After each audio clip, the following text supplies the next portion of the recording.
2028 elections.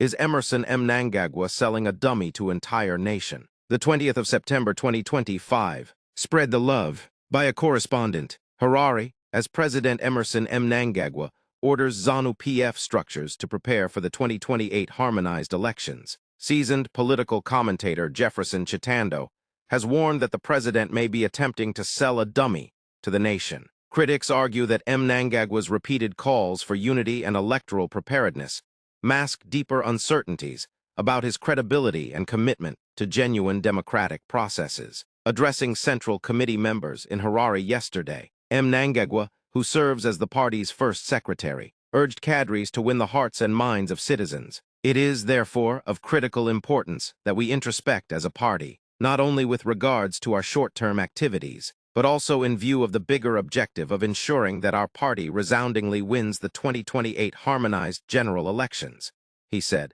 The president stressed that the nation had passed the halfway mark since the 2023 harmonized elections and insisted that party structures must remain fully mobilized. Winning hearts and minds of people remains a critical role of every cadre and structure of the party, Mnangagwa added. However, political analyst Jefferson Chitando expressed skepticism about Mnangagwa's declarations. Mnangagwa cannot be trusted. The talk of 2028 elections and winning the people's hearts is likely a smokescreen, a dummy being sold to the nation to maintain a veneer of legitimacy while internal power struggles continue, Chitando warned. Observers note that Mnangagwa's insistence on electoral preparations comes amid growing discontent within ZANU-PF, with factions reportedly questioning his leadership and the party's direction. Critics argue that these public pronouncements are designed more to maintain political optics than to reflect tangible strategies for national development or democratic credibility. With less than 3 years to the 2028 elections,